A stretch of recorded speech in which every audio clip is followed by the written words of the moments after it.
Hey, it's JJ Virgin, and welcome to the JJ Virgin Lifestyle Show, where we'll connect with some of the coolest people in the world. Plus, I give you tips that you can put into fast action to up-level your health and your life. Now, if you've been around my community, you've probably heard me talk about my brother, Dave Asprey. In fact, I've had people write in and say, hey, can you ask your brother? I'm like, well, he's not really my brother. But if Dave's my brother, then his wife, Lana, is my sister. We spend a lot of time together, and she is amazing person and kind of behind the scenes over there, doing some incredible research and writing. She wrote the Better Baby book with Dave, and she's writing this Perimenopause book that we're going to tell you about during the show and how you can get it for free. And she lives out there in Vancouver Island with Dave on their bulletproof property with their biohacking lab. And she is a doc. She is a graduate of the Karolinska Institute of Medicine and Surgery in Stockholm, Sweden. Yes, she's Swedish. Her real name is Svetlana. And we're going to talk about today what happened when she went through her own hormonal hell. And we're going to share what she found out, because as a doc, she wasn't satisfied with what she was hearing. So all the things that you don't know as you start to move into this time in your life of perimenopause and what you can do about it. And we're going to share some of our own stories, some symptoms that you never would hear about as symptoms that are... It was the earliest way that I found out that I had an issue. So I'm super excited to share my buddy, Dr. Lana Asprey, with you. All right, let's do it. Lana Asprey, welcome to the show. I'm so glad you're here with me today. Thank you, JJ. I'm really happy to be here with you today. So my community asks about hormones all the time. So I was super excited to have you on because you've got some tweaks on the information that we'll be able to put into action right away. So let's jump in, because you're an internal med doc from Sweden, and now you're writing about perimenopause. So, why the shift? Well, as in so many cases, it's not until you're there yourself that you realize how important it is to find some solutions. So the reason I became interested in hormones first was because we had fertility issues. And after that, when we solved that, I thought, great, my hormones are just fine. And I'm looking forward to coasting through the rest of my life with perfectly balanced. Yeah, I know. Yeah, exactly. Yeah. But that's what I thought. Perfectly balanced hormones. Yeah, I'm trying to think of anyone I've heard coast. No. So anyway, I was coasting, and little did I know that there was a roller coaster, a really big, crazy roller coaster just waiting around the corner. So when it hit me, I was completely unprepared, which I must say is shocking. Having a medical education, you'd think I'd know about hormones, but it clearly and quickly came to me that not only didn't I know very much about hormones in terms of menopause, but a lot of doctors know almost nothing. Yes. Fortunately, when I started going through, I'd been teaching a course to doctors called Overcoming Weight Loss Resistance. And one of them was when estrogen and progesterone and testosterone start to go sideways, what do you do? So I was like, the day it started to go, I'm like, uh-oh, but then I had so many friends who were doctors, they're like throwing everything on me. I'm like, stop it, stop it. Exactly. So yeah, it's that's the biggest challenge. So let's talk about symptoms, because I know for me, the biggest symptom that I had that told me something was off was one I hadn't heard about from anyone. All of a sudden, I couldn't recover when I went to the gym. I was just achy all the time. So what are some of the unlikely symptoms, especially ones that maybe you went through and that you just don't hear people talking about? Well, the one you mentioned is a symptom that you almost never read about, that you can suddenly, from 1 month to the next, feel like you've lost all of your fitness. What used to be simple is now like climbing Mount Everest, literally. Yeah, it was crazy. I literally would go to the gym. I was taking all of my exercise down by 25%, and I was just inflamed and achy. Oh my gosh, horrible. Oh, for sure. And the second piece that I found, which again I had never ever come across because I had always been, doing endurance stuff and working long hours and at the hospital, looking after kids and all of it, with at least decent energy. So I found that come 4 o'clock in the afternoon, it was like I hit a wall. Like somebody pulled the plug, and within 10 minutes, I could barely stand on my feet. Thankfully, I didn't get that one. Mhm. But it was monumental. Like you go from functioning at your usual speed till suddenly, literally within 10 minutes, having zero energy, having to lie down, being very dizzy, and feeling like, oh my God, I think I'm gonna pass out. I And know, it and you makes had no little sense. kids, so Oh even yeah. worse. Oh, even worse, especially when your husband is busy and travels and suddenly you're there and you're like, what am I gonna do? And no one really gets this. They're like, what? What? Nobody Just gets this. buck up, Oh yeah. And we don't Yes. get it either because 2 hours later it's gone miraculously without having done anything. Suddenly you perk up and you're like, oh, I'm good to go again. And you wake up next morning, oh, I'm feeling fine. That must have been just something really weird. What a fluke. But when it starts occurring, almost like clockwork, every afternoon for the last couple of weeks of your cycle, you start putting two and two together. Well, you do, but not everybody does. And some people think they're just going crazy. And Yes? so then they go to their doctor and they're told they're normal. And then what? Then what do you do? Oh my God, JJ, you're spot on. That's exactly what happened. So I didn't have any hot flushes. I just had this weird fatigue that would just hit me and then disappear, hit me, disappear. Oh, and I also became dizzy. So I go to my regular primary care physician. I describe my symptoms because I don't usually treat myself. And he's like, have you ever had double vision? I said, yeah, come to think of it, on occasion. Oh, we have to do a brain MRI. You might have MS or a brain tumor. That's what he pulled out of his hat. That's what you got for Yeah, Oh my gosh. I know. So if I go, I have a brain MRI. I'm thinking, no, I don't have a brain tumor. With brain tumors, you have symptoms that come and get worse, and this is just nah. Anyway, it was clean, so nice. So I go back to him, and I'm like, now I'm starting also to feel that I am sweating and I'm feeling really hot. He says, well, you are 46. Maybe it could be hormones. He checks my hormones. They come back. Oh, they're all perfect. Hmm.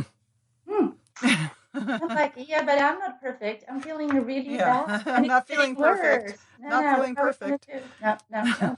What are we going to do? Yeah, so you go to your doctor, he says everything's fine, you feel rotten. What do you do? So what do Yeah, you do?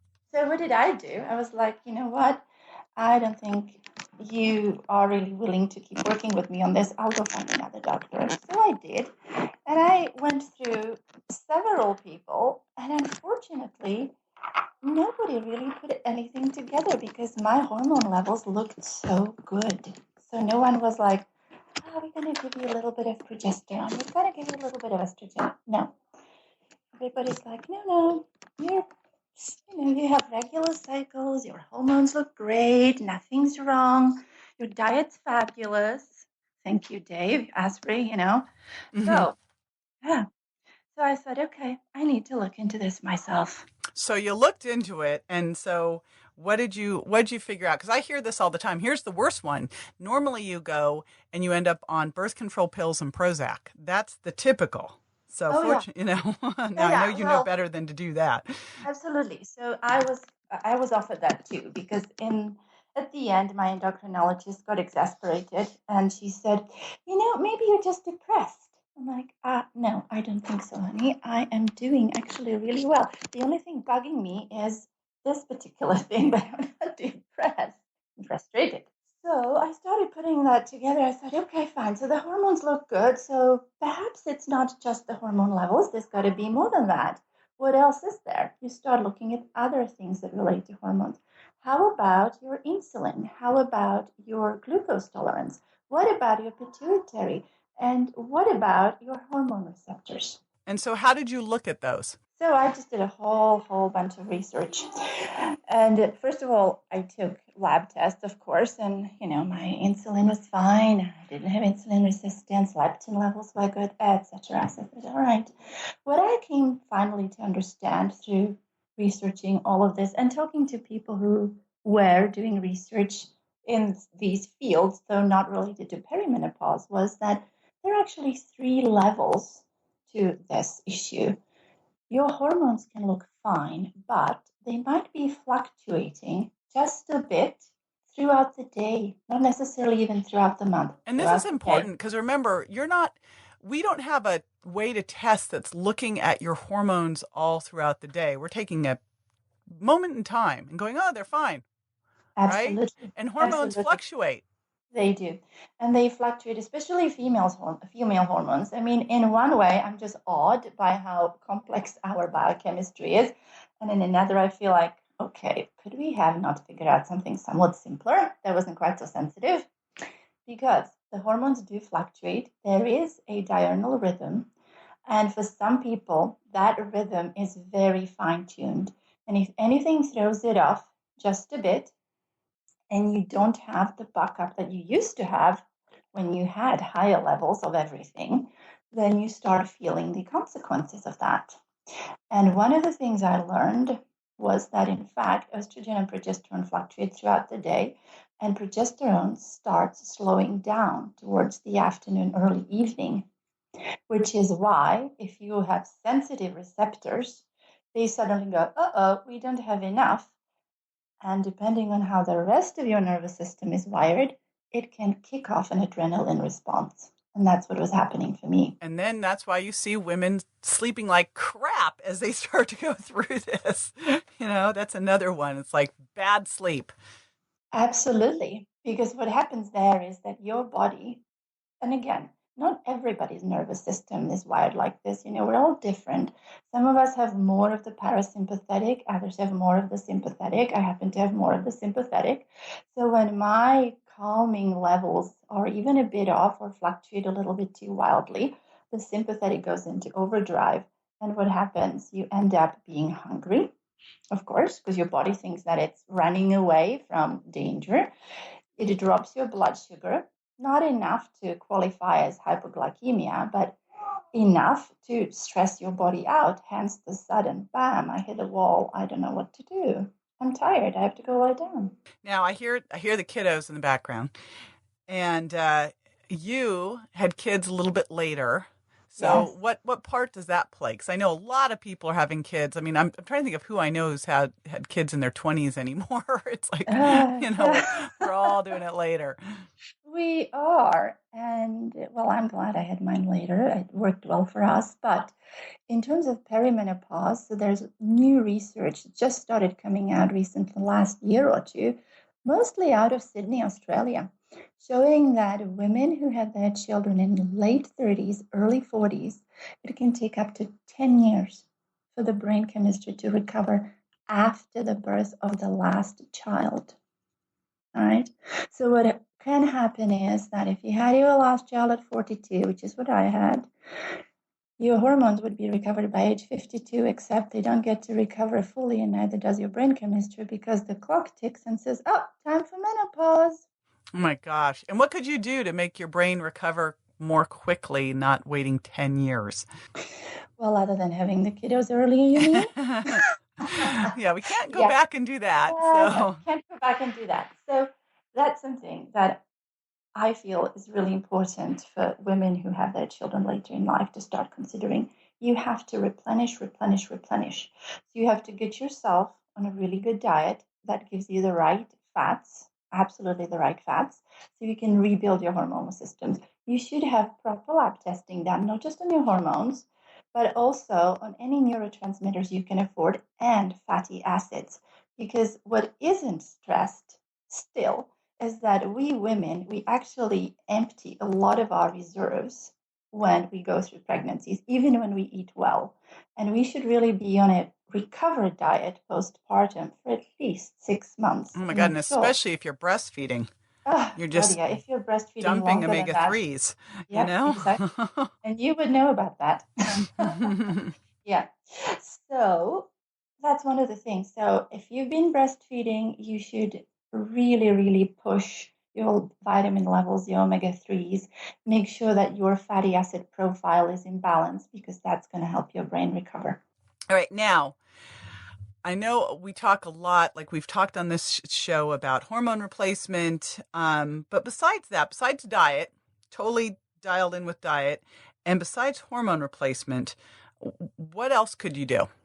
So there's supplements, depending on what it is. Like I found in my place, for me, what happened was that I was kicking into the sympathetic very quickly. As soon as And you have to explain when you say sympathetic and parasympathetic. Explain what those mean for everybody in case someone doesn't know. Of course, so happy to do that. So basically, we have two nervous systems in our body. One of them is the fight and flight, which is what drives us to do things. And the other one is basically rest and recuperate, which is be calm, rest up, get some sleep, build your body back up, right? So there's always a balance. There's a dance between those two. Now, some people have one, the sympathetic, the fight and flight, and those would be more the A-type people, right? Theirs is often stronger. Other people who are more calm and laid back and all that, theirs parasympathetic is stronger, right? And when I say that my sympathetic would kick in, was that when my hormones started fluctuating, my body would see that as a threat and pour on the adrenaline, pour on the cortisol, and this would start all sorts of stress processes. It can trigger headaches, it can trigger panic attacks, it can trigger nightmares, sweating, as in hot flushes, rapid heartbeats. You think, oh my God, I'm having a heart attack, take me to the ER, and so on. So one of the things to work with is that you need to keep your blood sugar levels very stable throughout the day, and you can take supplements to help you manage your cortisol and blood sugar. And this is key. This is blood sugar stability is like the foundation for everything.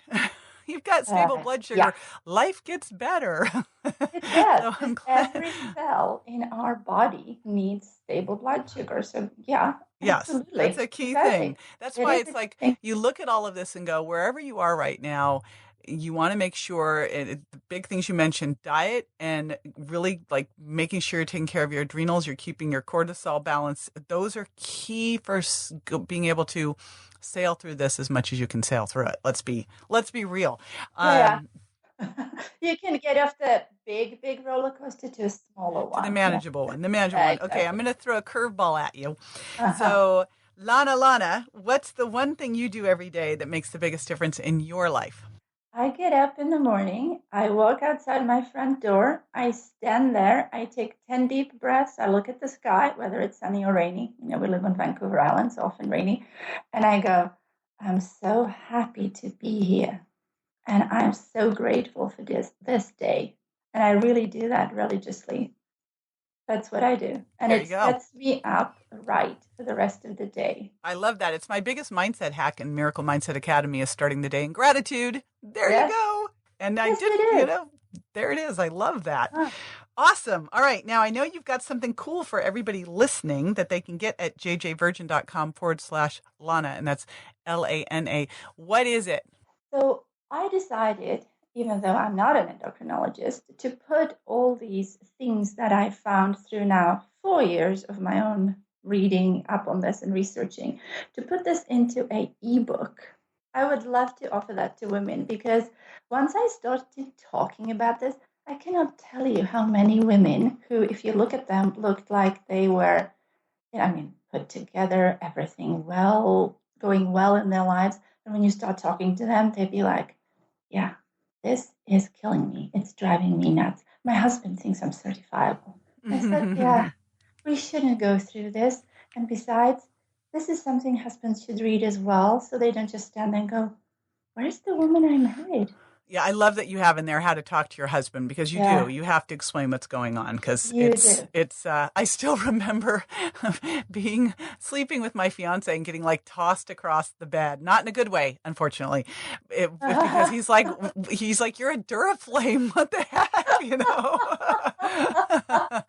Get away from me. I'm burning up. Like, sorry. Yeah. Yeah. Yep. So there's that. So I love that you can get that at jjvirgin.com/Lana. All of this stuff that you found out. And Lana is a super fact finder and super smart. So she's put it all together for you. Plus how to let those around you know what the heck's going on so they don't think you've lost it. Super important. Thank you. Thank you so much for joining me. I so appreciate it. All right. After the break, I'm going to be answering a listener's question. So stay with me.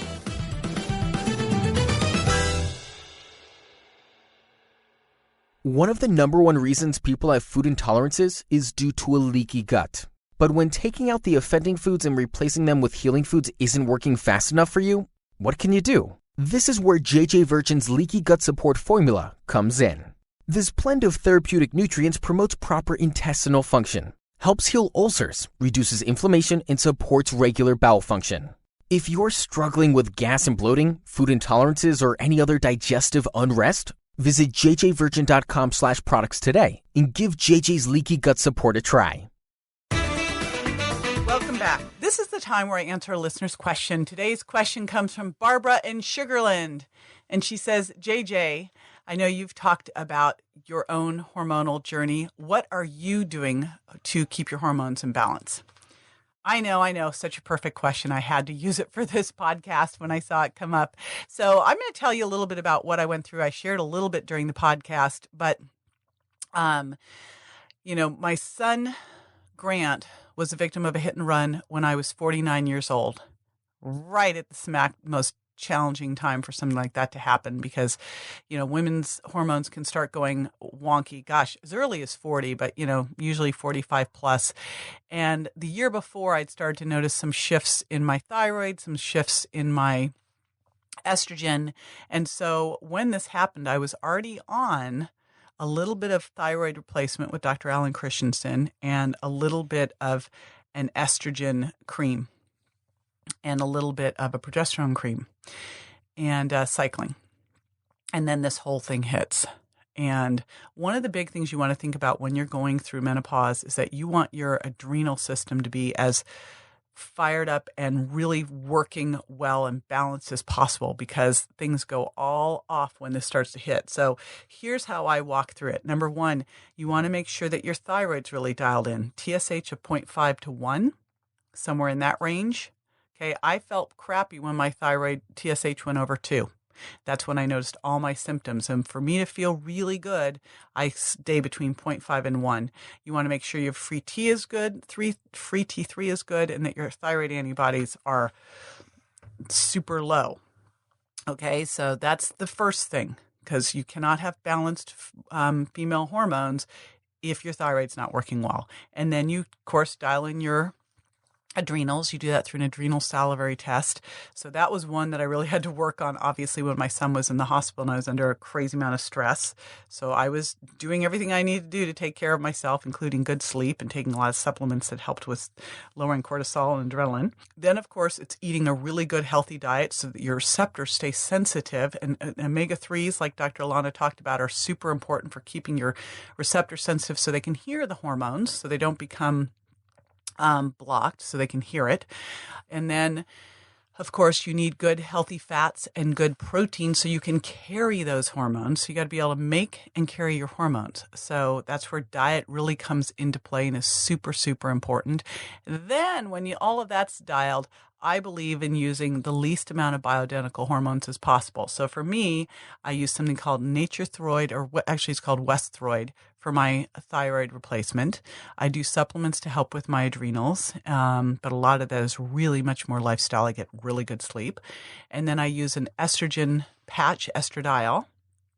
And then I use cycling progesterone for a week a month and a testosterone shot once a month.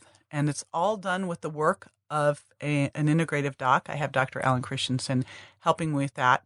But again, I stepped into it. My feeling is that you've got to dial in your thyroid, your adrenals, your diet, your lifestyle to support hormone balance, and then use the least amount of any of those things while monitoring as possible, and find yourself a great functional medicine doctor who specializes in this. All right. If you'd like to submit a question, just head over to my Facebook page at jjvirginofficial. Look for the little blue check mark. I watch for questions because I love to line up the questions with the podcast at hand. So put them on out there. And I have a favor to ask. I would appreciate it so much if you could jump on Stitcher or iTunes and leave a review for me. It helps a bunch. And while you're there, subscribe and share the show with your friends. Thank you. All right, this is JJ Virgin signing off and reminding you to live courageously. Show up. Step up. You are stronger than you think.